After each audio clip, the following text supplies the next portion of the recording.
mofinaina isan'andro atolotry ny mpitandrina rakotina valina maoly.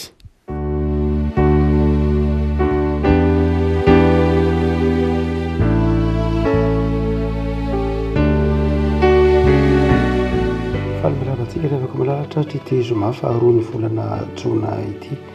ny mofinaina voalahatra antsika anio dia ny taratasy faharoa nosoratan'i Paoly ho an'i Timoty faharoa toko faefatra andininy fahasivy ka hatramin'ny andininy fahavalo ambin'ny folo. Timoty faharoa toko faefatra andininy fahasivy ka hatramin'ny andininy fahavalo ambin'ny folo. Amin'ny anaran'i Jesosy. Mazotoa ankaty amiko faingana ianao fa Demasy efa nandao ahy satria tia izao fiainana izao izy ka lasa nakany Tesalonika, Kreska nakany Galatia, Titos nakany Dalmatia, Luka ihany natao amiko. Aleo marika ka ento miaraka aminao fa mahasoa ahy amin'ny fanompony izy. Tikiko dia nirahiko an'i Efesosy, ilay kapotina velako tamin'ny Troasy tao amin'ny Karpo dia ento raha mankaty ianao ary ny boky indrindra fa ireo boky hoditra. Aleksandro mpanefa varahina efa nanisy ratsy be loatra. Ny tompo amahalaza raka ny asany, tandreminao ihany izy iny fa nanohitra fatratra ny teninay. Tamin'ny nandaharako voalohany analatsiny ny tenako dia tsy nisy nomba ahy fa nandao avokoa izy rehetra. Aza mba isaina welona ene izany. Kanefa ny tompony nitsangana teo an'ila ka nampahery ahy mba ho tanterahina tokoa amin'ny ataoko ny fitoriteny ary mba ho ren'ny jentilisa rehetra zany ary izao nofonjena atao mbavan'ny liona ary ny tompo hanafaka ahy amin'ny asa ratsy rehetra ka afoy ahy ho any amin'ny fanjakany any an-danitra ho azy ny voninahitra mandrakizay. Amen. Ray maso anao manamasinana ny fahamarinana ny teninao ny fahamarinana. Amen. Ny andininy fahasivy no entina mampahery ny havako. Mazotoa hankaty amiko faingana ianao. Mazotoa hankaty amiko faingana ianao. Efa andrasantsika eto rehefa malala fa tsy dia mora akory ny mamantatra ny antsoina hoe antson'Andriamanitra. Saingy rehefa tena vao antso ny olona na rehefa tena mandre ny antso ny olona dia hain'ny olona ihany manavaka hoe izao lay antson'Andriamanitra. Hain'Andriamanitra ny mandresy lahatra ny olona amin'ny fotoana izay tian'Andriamanitra hiantsona ny olona ho mpanompony. Eto dia Timoty no taon'ny Paoly hakany aminy. Timoty izay taizan'ny Paoly ara-panahy, zanany ara-panahy raha teo moa. Ary teo izy manao hoe mazotoa hankaty amiko faingana ianao. Hoy isika manao hoe tsy mora loatra amin'ny lafiny maha olombelona ny mamantatra ny antson'Andriamanitra satria Andriamanitra fanahy ny olombelona, olona nofo. Nefa dia mifanojo ilay antson'Andriamanitra fanahy sy ilay olombelona vatana satria ao anatin'ny olona ny fanahin'Andriamanitra dia hain'ny olona ny mamantatra ny feon'ny fanahy izay miantso azy amin'ny fanompony. Kanefa indraindray koa dia olona no ampiasain'Andriamanitra. Olona no ampiasain'Andriamanitra, tsy voatery hoe misy bitsiky ny fanahy manokana ao anaty ka tsapa na re, fa indraindray koa dia misy olona ampitenenin'Andriamanitra. Tahaka ny Paoly eto miteny manao hoe makanesa ty amiko faingana ianao. Olona no miantso,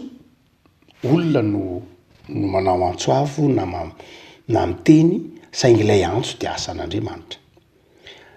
Tsy hoe rehefa olona koa no miteny aminao hoe ataovy ty na tanterao ty dia tsy asan'Andriamanitra zay. Eto Paoly dia miteny hoe makanesa ty amiko faingana ianao. Saingy asan'Andriamanitra io. Fa tsy hoe satria rehefa olona no miteny azy fa tsy tsapa ao anatiny izy dia tsy asan'Andriamanitra. Fa mandrakariva aza dia ny olona no miteny hoe mba ataovy ty, tanterao ty, mba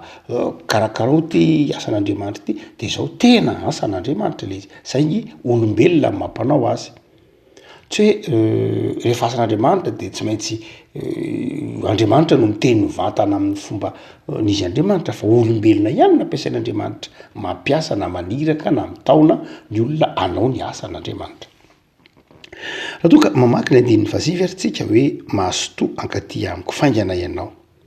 dia inona no evim-panahy momba ny antson'Andriamanitra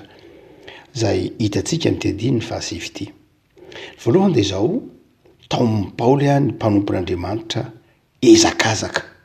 mahasotoa iazakazaka mihasotoa akaty amiko faingana zany hoe maika ny asan'Andriamanitra.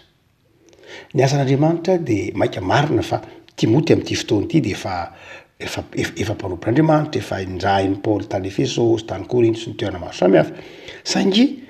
tiany Paoly ho takry Timoty fa maika nge ny asan'Andriamanitra satria tanora Timoty ndradray ny tanora de takany tanora rehetra de ndradray mampiandry tsy de maika loatra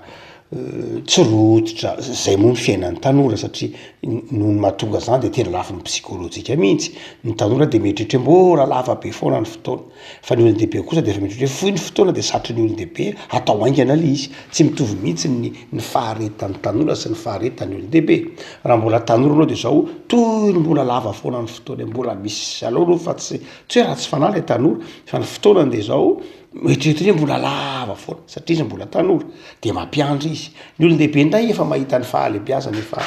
efa foy ny fotoanany dia satry ny atao aingana le izy satry ny ezakazahana le izy. Fa nahoana de tiany Paoly ho takatry Timoty fa ny asan'Andriamanitra de maika tsy ampiandrasina ary atao amin'joto. Ny tsavanatsapantsika de mifanohitra am'izany indray ny olona mifanjana amin'ny asan'Andriamanitra menimenina amin'ny asan'Andriamanitra ary ampiandrasina ary to ny zavatra andavanandro tsy ampiandrasina mihitsy ny zavatra ilaina tsy ampiandrasina mihitsy amin'ny lavandavanandro fa ny asan'Andriamanitra ampiandrasina. Ny asan'Andriamanitra tsy maika fa raha ohatra ka mijery ny andavanandro ny olona asika de fikarakarana ny maha olombelona azy ny fikarakarana ny fiainana andavanandro de tena ezakazahana mihitsy maika mihitsy. Fa rehefa anao hoe andeha mba anao asan'Andriamanitra na anao asa soa de zao ny alao amin'ny herinandro alao amin'ny tapabolana alao afaka ray volana eny alao mihitsy ara amin'ny heritaona mbola tsisy fotoantsika mbola tsy maika itsika fa rehefa asa hafa de zao tena ezakazahan'ny olona ary tsy ampiandrasana mihitsy indrindra moa rehefa somary mahafinaritra azy na mitondra tombontsoa manokana azy tsy maninona akory satria olombelona ianao mila an'izany no mba misa zay mahafinaritra anao kosa fetsy ataonao raha ohatra ka mifanaraka amin'ny sitrapon'Andriamanitra na koa zay verinao hoe mapetipety ny fiainanao tsy maninona zany fa izao mba atao voatr'izany koa ny asan'Andriamanitra mba atao voatr'izany koa fa aza dia ampiandrasana aza dia atao ambanin-javatra aza dia atao ampimenomenomana na tahaka izany mahasotoa akaty amiko faingana ianao midika inona midika hoe maika ny asan'Andriamanitra aza ampiandrasana. Fa ny faharoa ndika de tendika hoe mahasotoa akaty amiko faingana ianao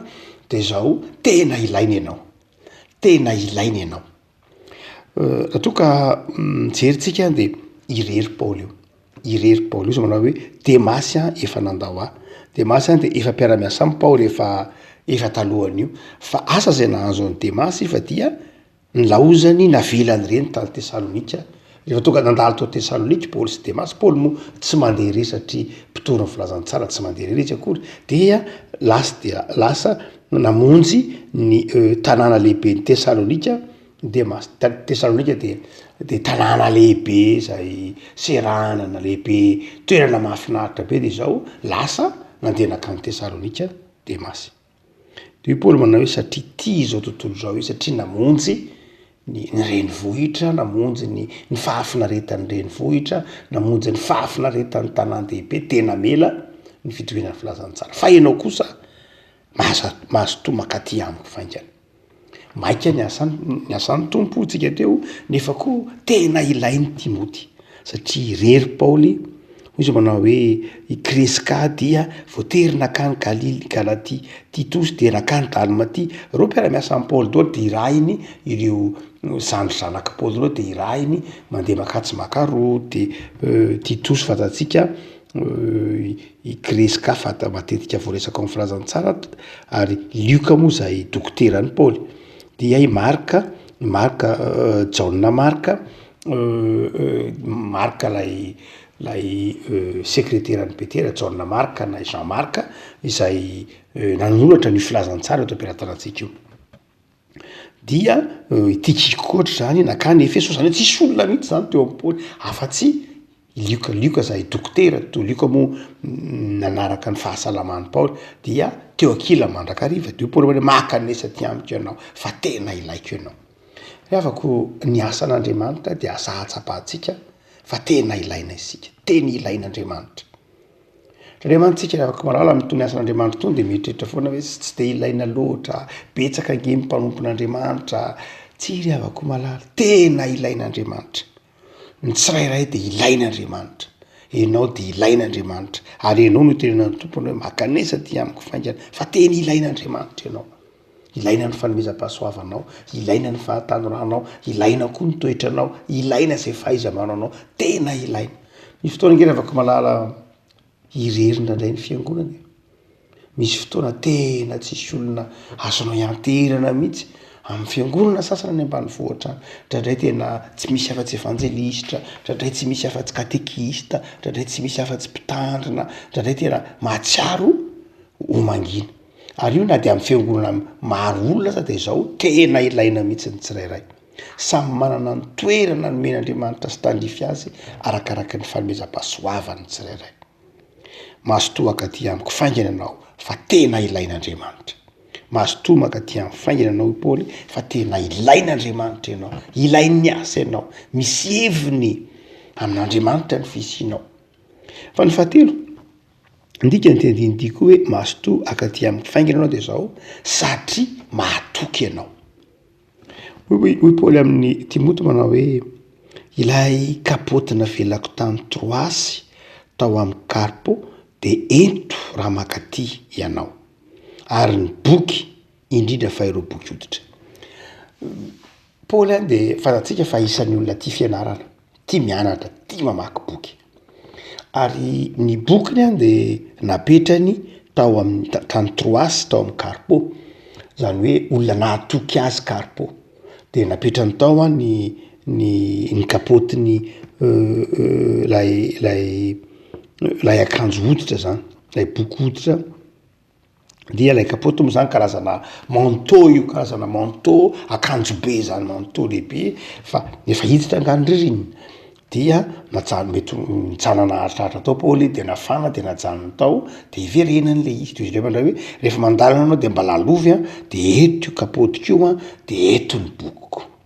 zay ny ona fa tena akaiky amin'ny Paoly Timoty ary mahatoky azy matoa nasay naka ny bokiny zay sarobidy taminy ary naka ny akanjony manokana zay sarobidy tamin'ny Paoly ny olona taloha mantsotra antsika zao hoe be akanjo be ka de afaka misolo matetika fa lafo ny fitafiana tamin'ny andron'ny Paoly ilaina ny mitsitsy ilaina ny mampirina ary dia zany zavatra ty tena sarobidy mihitsy zany toetsainy zany hoe tsy manarina azy zavatra ty fianarana ary dia hoy Paoly tamin'ny Timoty manao eto ny bokiko fa ilaiko ireo sarobidy amiko ireo indrindra ireo boky hoditra zany hoe ireo boky zay mirakitra ny fampianarana tranainy ireo boky zay sarobidy raha miteny hoe boky hoditra atsika dia lay boky karazan-drazana parchemin zavatra efa lafo vidy mirakitra ny filozofia ny fahendrena isan-karazany no zany dia eto Paoly de manafatra ny Timoty itokiny ianao makanesa ty amiko faingana ianao fa ianao le mahatoky ianao le itokisana reafako tsy hoe olona ilaina ihany nantsoin'Andriamanitra fa matoa ianao atsona de zao ilaina ianao matoa atsoin'Andriamanitra ianao de mahatoky ianao Paoly de niteny manokana raha teo amin'ny zanany Timoty tosy manao hoe mizaha de misaotra an'Andriamanitra fa izy no nanendry ahy ho mahatoky zava-dehibe reafako ny toetra mahatoky anankiray amin'ny toetra ny mpanompon'Andriamanitra ny hoe mahatoky